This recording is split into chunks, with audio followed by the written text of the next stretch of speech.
প্ৰদ্যুৎ বৰদলৈ ডাঙৰীয়া কোৱাৰ দৰে স্বয়ং মুখ্যমন্ত্ৰীয়ে এই SIT ৰিপৰ্ট মুকলি কৰাটো নিবিচাৰিছে তেওঁৰ ওচৰত এই SIT ৰিপৰ্ট আজিৰ পৰা 6 মাহ আগতে জমা হ'ল নিশ্চয় তেওঁ পৃষ্ঠাৰে পঢ়িছে অধ্যয়ন কৰিলে আৰু সেই সময় যিখিনি কথা ক'লে যে 10 ছেপ্টেম্বৰত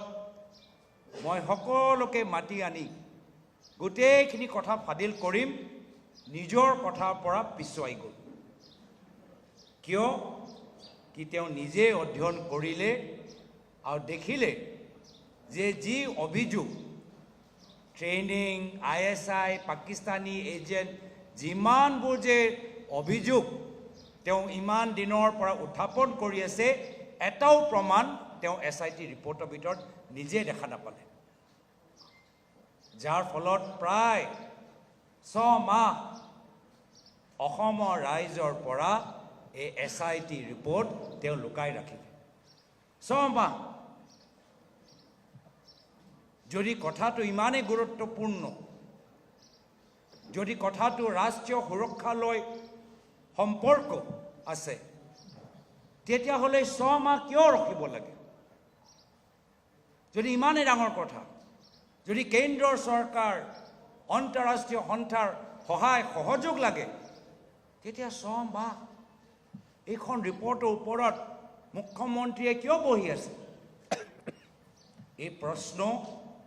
যোৱাকালি এগৰাকী সাংবাদিকজনে সুধিলে আৰু তাৰ উত্তৰত মুখ্যমন্ত্ৰীয়ে কি ক'লে যে জুবিনদাৰ মৃত্যুৰ বাবে আমি এখন ৰিপৰ্ট আমি মুকলি কৰিব নোৱাৰিম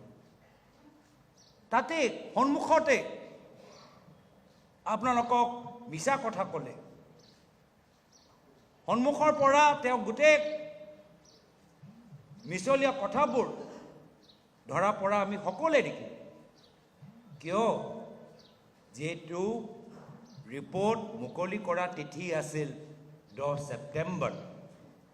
আৰু জুবিনদাৰ মৃত্যু হ'ল 19 ছেপ্টেম্বৰ 10 ছেপ্টেম্বৰত তেওঁ মুকলি কৰিব পাৰিলেহেঁতেন কেন্দ্ৰৰ চৰকাৰক ৰেফাৰ কৰিব পাৰিলেহেঁতেন কিন্তু কিয় নকৰিলে তাৰ কাৰণ হ'ল যে তেওঁ নিজে দেখিলে যে এটাও অভিযোগৰ প্ৰমাণ তেওঁলোকৰ ওচৰত নাই